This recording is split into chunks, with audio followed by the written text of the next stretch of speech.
and welcome to the Senior Housing 202 webinar. This is the Neighbors International Center for Senior Services. My name is Brianna Clark. I'm the Senior Program Associate. My name is Evan Carmen. I'm the Assistant Director for Aging Policy. And my name is Janelle Dalton, and I'm the Associate Director of the B'nai B'rith Center for Senior Services. So the three of us will be your hosts. We'd like to take you through the components of what makes the B'nai B'rith building. And first off, I will show you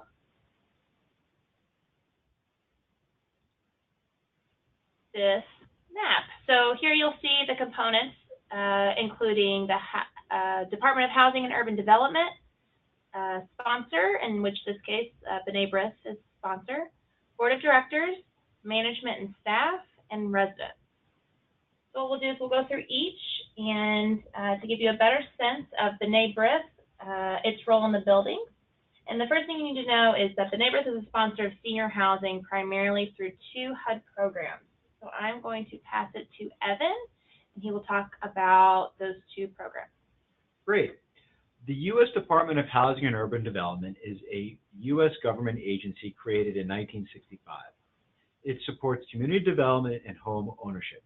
HUD does this by improving affordable home ownership opportunities, increasing safe and affordable rental options, reducing chronic homelessness, fighting housing discrimination by ensuring equal opportunity in the rental and purchase markets, and supporting vulnerable populations.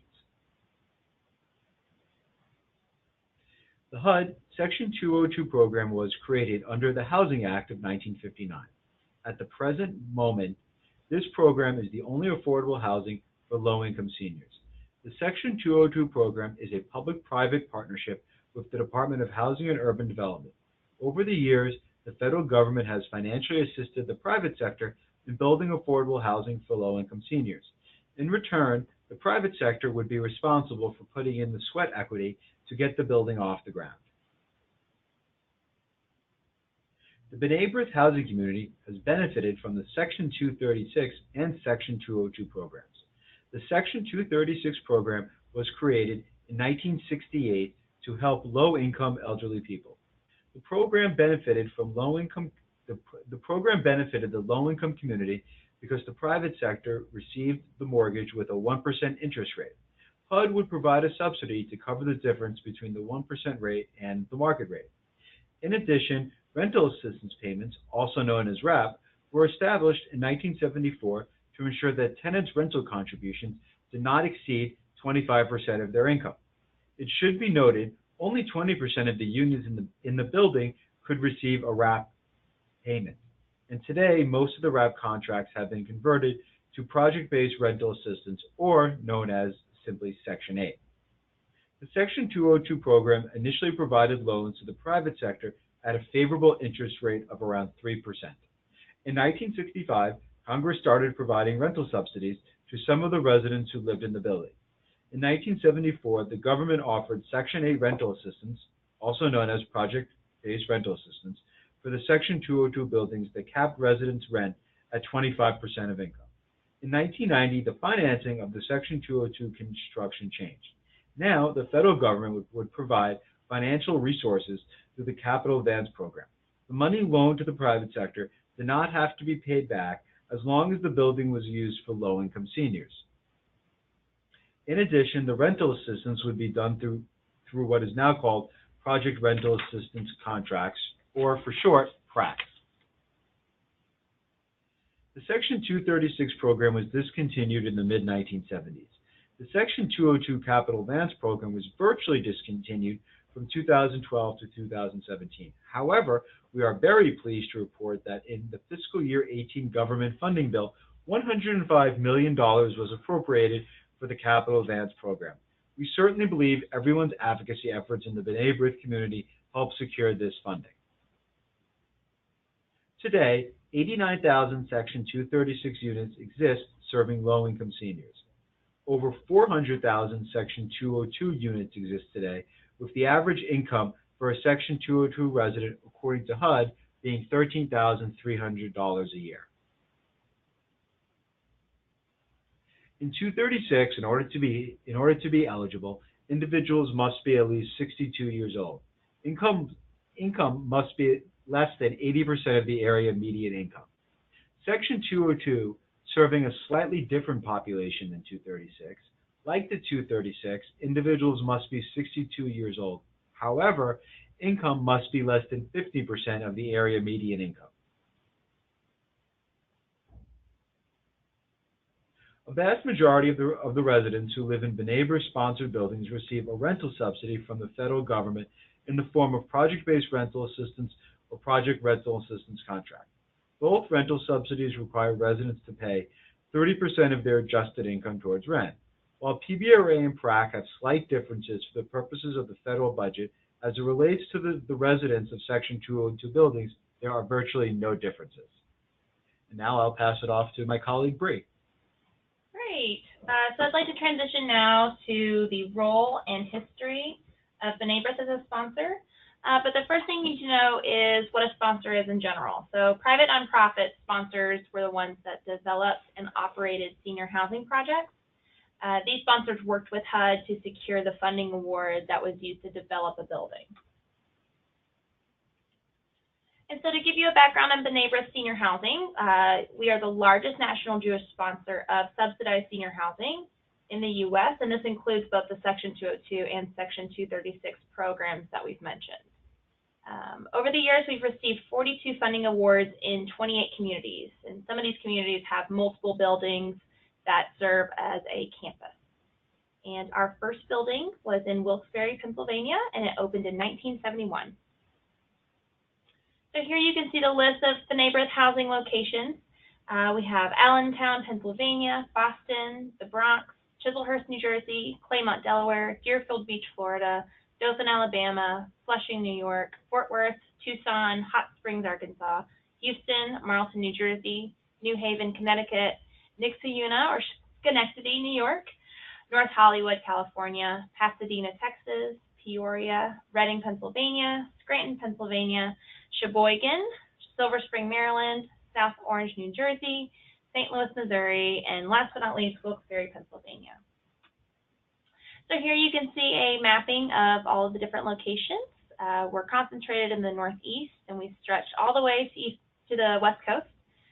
You'll see that we go up as far as New York and Massachusetts. They're on the East Coast.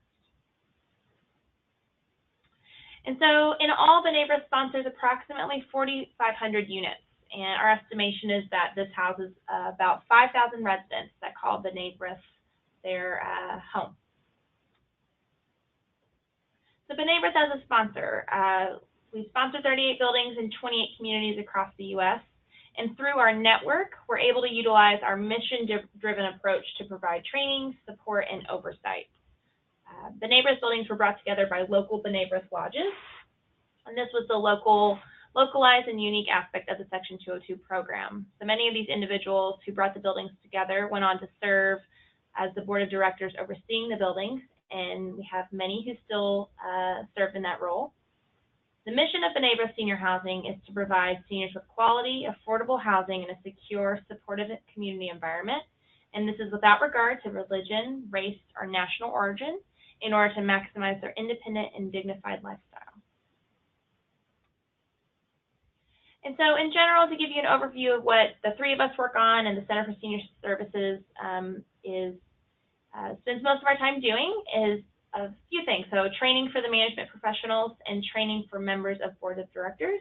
This is 2 meetings that take place every year, as well as a training for residents, and this takes place every other year. The Resident Leadership Retreat. 2 residents from each of our buildings are eligible to join. We have a week-long training and programming session. In addition, we have ongoing consulting for things that arise in the building. And we also work on and promote any existing national programming for residents. And so what you should gather from all this is that B'nai B'rith Senior Housing is not just bricks and mortar. In fact, we use a lot of what we learn in the field and from like-minded organizations to advocate for seniors and for senior programs. This is done by working with HUD, the Department of Health and Human Services, and other groups in the housing industry larger organizations that we partner with that do a lot of work that is important for seniors. And we do this in what's called a coalition. We get together with groups that feel similarly that we do, and we work on different things that arise, whether through the federal budget, bills, legislation that comes up, and we do our best to be a voice for seniors across the country. Something that this manifested in primarily in the beginning was advocating for services in the building, and particularly aging in place. As time went on, we saw that residents were aging in place, which is wonderful, but we saw that buildings needed to be able to provide more than just a place to live, that services were necessary to age in place. And so B'nai B'rith was integral in getting legislation passed to provide service coordinators for each building, and this is something that we still advocate for, to promote service coordination in buildings, to allow seniors to have access to services and to keep them living independently in their homes. Okay, so I'm going to pass it on to Janelle, and she's going to talk about other important components of the B'nai B'rith building. Okay, I'm going to talk about the responsibilities of the boards, the staff, and also the residents. So first, the boards of directors. Each building is a 501c3 nonprofit corporation with a volunteer board of directors. The board of directors oversees the management of the buildings and fundraises on behalf of the residents for things such as activities or even something like a food bank in the building. Boards assure that the organization's mission and purpose is being accomplished and ensure that decent, safe, and sanitary housing is provided to the residents. Okay, so I just want to mention that effective members of the boards of directors must fulfill their fiduciary duties to the organization and the public they serve. And the public is the building, the residents. And they need to ensure ongoing financial stability and preserve the long-term financial health of the project. And according to HUD, board members are responsible for the following: abiding by the Articles of Incorporation and their bylaws, being familiar with HUD's rules and regulations pertaining to the regulatory agreement, subsidy contract, and even fair housing, being aware of any fiscal, physical, and social needs of the project.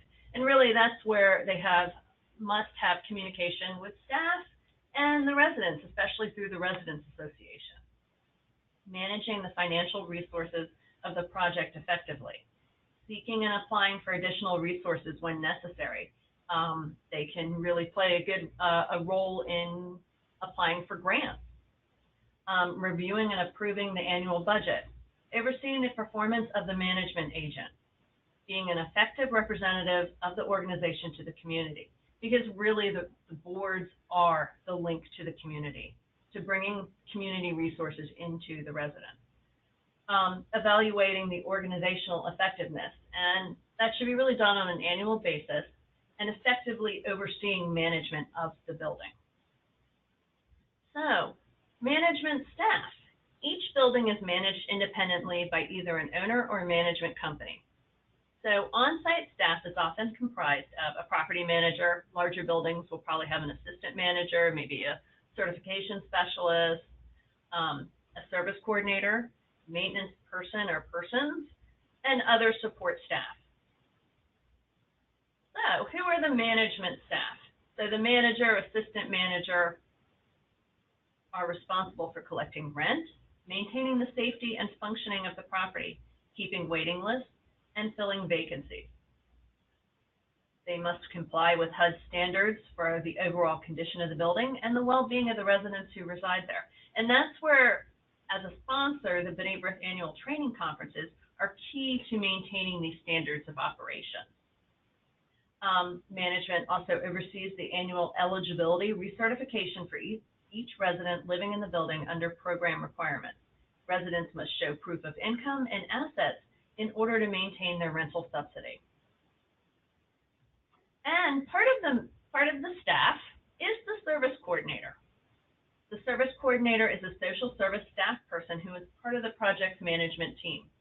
And they're responsible for assuring that the project's residents, especially those who are frail or at risk of institutionalization, are linked to the supportive services available from community agencies to enable them to continue living in the project independently. Now we're going to talk a little bit about the residents. So the residents' rights as a tenant include to live in decent, safe, and sanitary housing, to have repairs performed in a timely manner, to be given reasonable notice in writing or any non-emergency inspection or other entry into the apartment, to protection from eviction except for specific causes stated in the lease, to request that rent be recalculated if income decreases, access to their own tenant file, and adherence with fair housing non-discrimination by all those that enter the building. But as residents, they also have responsibilities: complying with rules and guidelines that govern the lease, paying the correct amount of rent on time, providing accurate information to owner management during the certification, recertification process, reporting change in income in a timely manner, conduct that does not disturb neighbors, not engaging in an illegal activity in the apartment or common areas, keeping the apartment reasonably clean, free of clutter and fire hazards, disposing of garbage and waste in the proper manner, and reporting maintenance issues to management. So another part of our buildings is the resident organization, and they too have rights. They have the right to organize as residents without obstruction, harassment, or retaliation from owner or management. They can provide leaflets and or post materials in common areas, informing residents of their rights and opportunities to involve themselves in their property, as well as activities that they are planning. To meet without representatives or employees of the owner management present, and to be recognized by owner management as having a voice in the resident community affairs.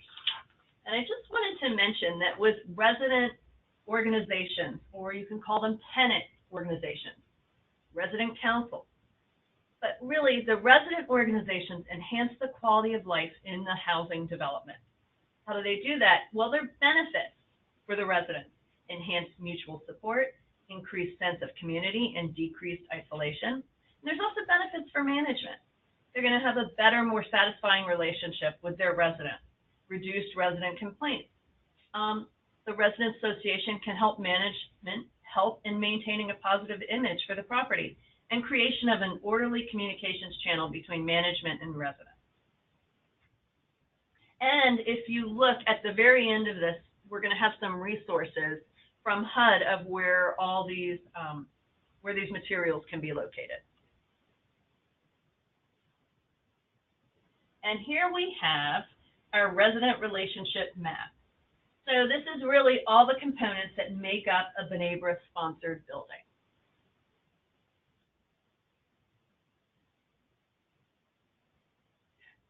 So thank you so much for joining us. At the very end, you'll see the resources that Janelle mentioned, and we thank you for joining us, and we hope that you've learned a lot from this presentation. Thank you. Thank you.